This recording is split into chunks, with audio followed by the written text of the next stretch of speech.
And United Airlines has installed these wonderful new monitors in SFO, which give you all sorts of flight details that you used to not even know. And I was talking to a couple of women at the gate, women of a certain age, talking about the flight delay, and meanwhile I was snapping pictures of this monitor because I really liked the fact that it was an interesting information display, and immediately uploaded them to Flickr and didn't even think about it. And as I got into the plane, one of the women approached me and said, "I just want you to know that other woman we were talking to, she works at the Treasury Department, and you were making her nervous."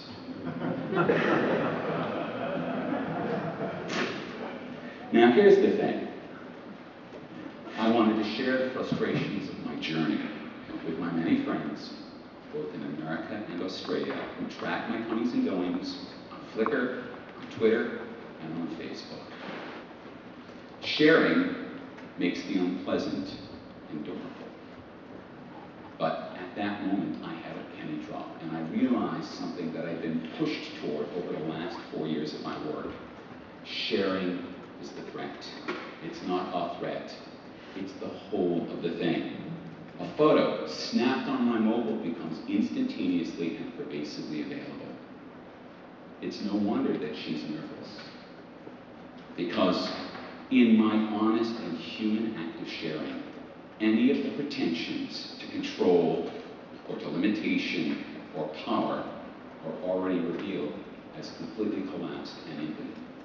Now, we are being asked to believe that hyperconnectivity can be embraced by political campaigns and that it can be embraced by politicians in power. We're asked to believe that everything that we already know about the disintegration of elites of all kinds, whether they're cultural or economic or academic, will somehow magically suspend itself for the political process, that somehow politics will be different. Well, ladies and gentlemen,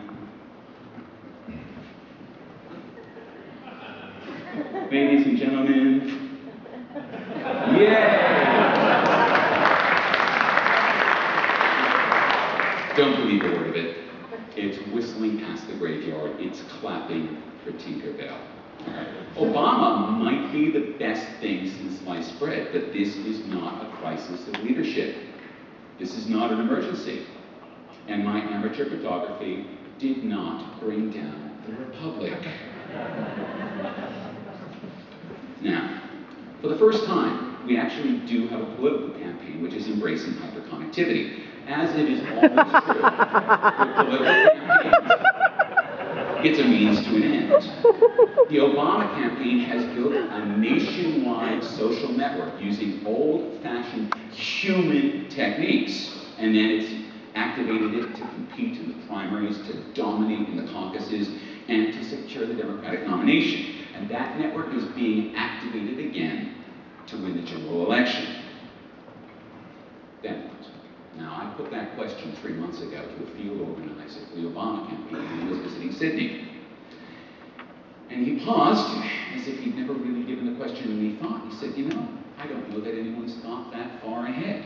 Now, there are some lovely sentiments from candidate Obama about what he'd like to do with that network.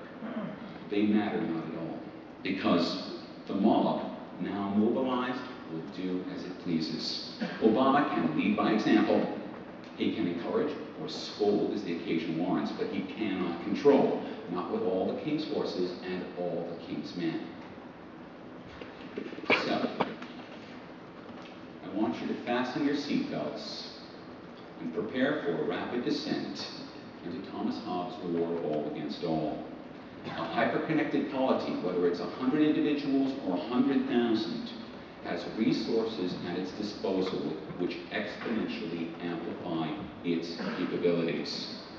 Hyperconnectivity begets hypermimesis, begets hyper-empowerment, and after the arms race comes the war.